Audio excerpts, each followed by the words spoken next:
తృణీకరించిన వాడు దేవుణ్ణి గణపరచడానికి నేనున్నాను అని అన్నాడు. నీవు అనగలవా? దేవుణ్ణి గణపరచడానికి నేనున్నానని నీ ఎదుటనున్న సమస్యతో నువ్వు అనగలవా? శోధనతో అనగలవా? ఇరుకుతో అనగలవా? ఇబ్బందితో అనగలవా? వ్యాధితో అనగలవా?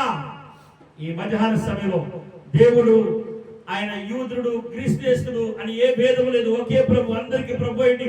తనకి ప్రార్థన చేయవలన కృప చూపుటకు ఆయన ఐశ్వర్యవంతుడై ఉన్నాడు. ఐశ్వర్యవంతుడై ఉన్నాడు. ఆయనకి ఏ భేదము లేదు, ఒకే ప్రభు. ఆయనకి కావాల్సిందల్లా ప్రార్థన చేసేవారు కావాలా? ఆయన పక్షంగా నిలబడి నశించిపోతున్న ఆత్మల కొరకు పోరాడేవారు కావాలా? పోరాడేవాళ్ళు కావాలా? నాకే సరిగా నిలబడుతూ రాదు పాషి గారు, నీకు లేక నేను కూడా కూర్చోండి. దేవునికి స్తోత్రం కలుగును గాక. హల్లెలూయా. అంటే నాకు శరీర కుంటిలే, ఆత్మీయ కుంటి కాదు. ఒకవేళ ఆత్మీయ కుంటి కలిగి ఉంటే చెప్పడం కూడా సార్ దగ్గరగా ఆత్మీయ కుంటి కలిగి ఉంటే బండి ముందుకు సాగదు, బండి ముందుకి సాగదు. జ్ఞాపకం చేసుకోండి. ఉపవాస ప్రార్థన దినాలు 40 రోజులు నేమక దినాలు మనము జరుపుకుంటూ వస్తున్న ఈ నేమక దినాల్లో నువ్వు ప్రార్థించు, దేవుని కోసం నిలబడు, నీ రక్త సంబంధికులు నశించిపోతున్న వారి కొరకు నిలబడు. దావీదు 14 సంవత్సరాల ప్రాయంలో దేవుని కోసం నిలబడ్డాడు. అందుకని దేవుడు అతన్ని జ్ఞాపకం చేసుకున్నాడు. అతని సింహాసనాన్ని స్థిరపరిచాడు దావీదు సింహాసనాన్ని స్థిరపరచడానికి దావీదు దేవుని ఎదుట, దేవుణ్ణి కనపరచడానికి మనుషుల ఎదుట నిలబడ్డాడు. నీవు నిలబడగలవా?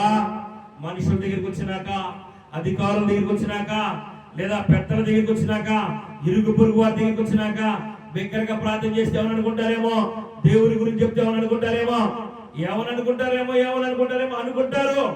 ఒక రోజు నువ్వు ఏం చేసినా కానీ నీకు ఏం ప్రయోజనం లేదనుకుంటా. ఏం ప్రయోజనం? ఈ మెట్లు ఎక్కినా ఏ ప్రయోజనం లేదు, మోకాలతో నడిచినా ఏ ప్రయోజనం లేదు, నిలువుతో పిడిచినా ఏ ప్రయోజనం లేదు. దేవునికి స్తోత్రం కలుగును గాక. అలాగా ప్రయోజనం లేని వారిగా మనం మిగలుకోకుండా ఉందాము గాక. ప్రయోజనము కలిగి అనేకులకు సాక్షులుగా ఉందాము గాక. ఒక చోట ఒక వాక్యం ఉంది, నేను చెప్తా వినండి. అదేంటంటే యేసుప్రభు వారు ఒకరోజు చనిపోయిన లాజరును లేపిన ఇంటికి వచ్చాడు, ఆ ఊరికి వచ్చాడు.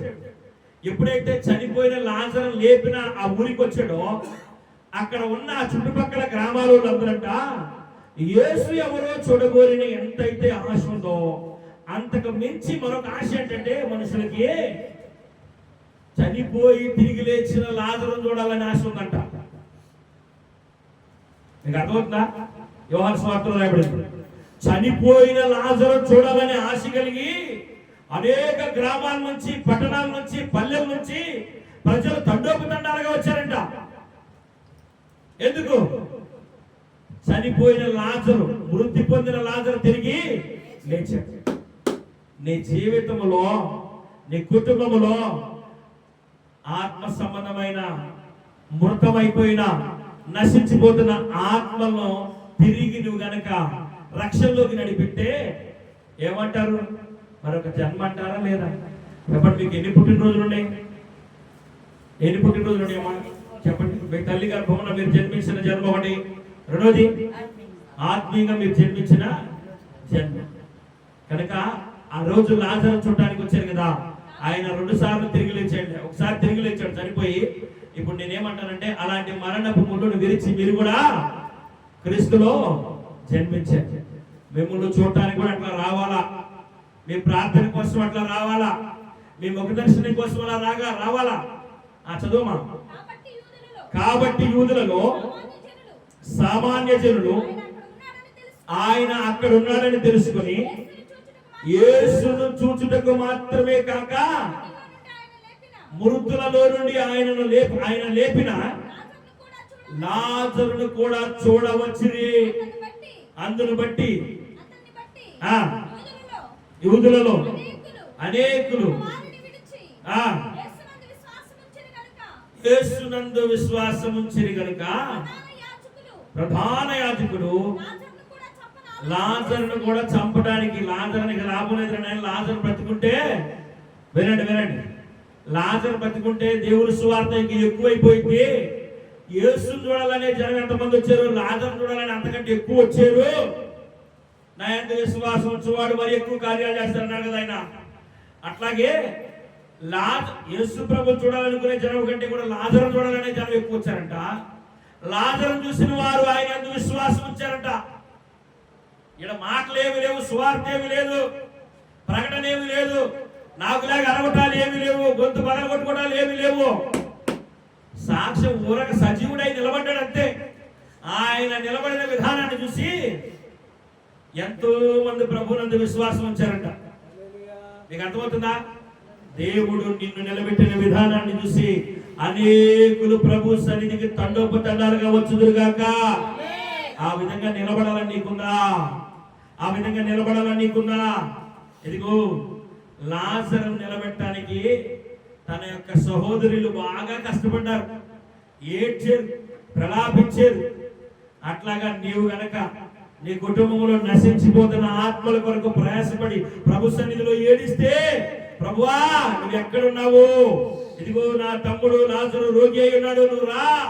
ప్రభువా ఇదిగో నా కుటుంబంలో రోగులై ఉన్నారు, బలహీనలై ఉన్నారు, అయ్యా నశించిపోయే ఆత్మలు ఎక్కువైపోయి, నువ్వు రావా నా ఇంటికి? నువ్వు వస్తే ఇదిగో నశించిపోతున్న నా కుటుంబంలో ఉన్న ప్రతి ఆత్మ రక్షించబడిందయ్యా అని నువ్వు కబురు పెట్టగలవా? కేకేయగలవా? లాజరు సహోదరులు కేకేశారు, కబురు పెట్టారు యేసుప్రభు వారికి. ఈ రాత్రి మధ్యాహ్న సమయంలో నీవు అలా కబురు పెట్టాలా? నీ కుటుంబంలో నశించిపోతున్న ఆత్మల కొరకు కేకేయాలా? ఎలుగెత్తి మొరపెట్టాలా? అయ్యా నా ఇంటికి రావా యేసయ్యా, నా ఇంట్లో ప్రభు నశించిపోయే ఆత్మలు ఎక్కువైపోతున్నాయి ప్రభు, వారిని రక్షించడానికి నా ఇంటికి రావా? వారిని రక్షించడానికి నా ఇంటికి రావా? నువ్వు కేకేయగలవా? నువ్వు కేకేయగలవా?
నిబంధన జనులము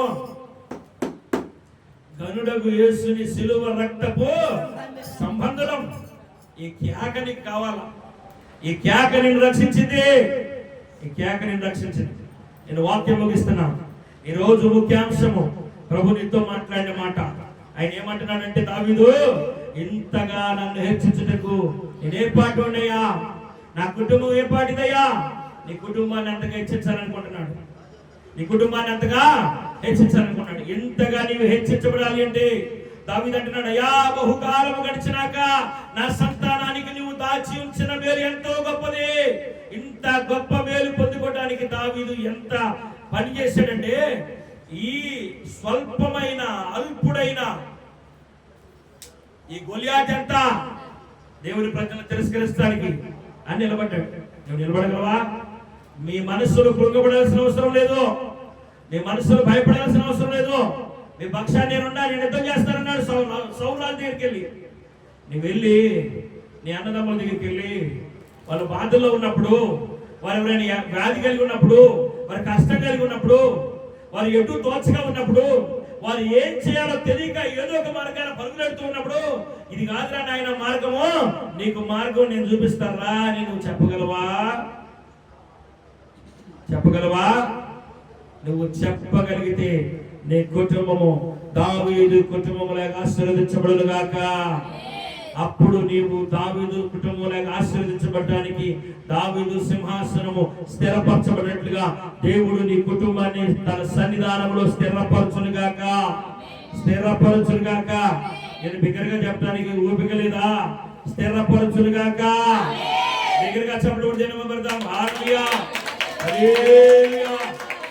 దేవుడు మన వెలికిడి మాటలు దీవించి ఆశీర్వదించి నశించిపోతున్న ఆత్మల పట్ల భారాన్ని, బాధ్యతను ప్రభు మనకి జ్ఞాపకం చేసినందుకు ఆయన సన్నిధానములు ఆయనకి ఇష్టలుగా ఆయన అప్పచెప్పిన పనిని నిర్వర్తించడానికి సదా ప్రభు సేవలో తన ఆత్మను నడిపించునుగాక. ఆమేన్. తర్వాత ప్రార్థన చేసుకుందాం.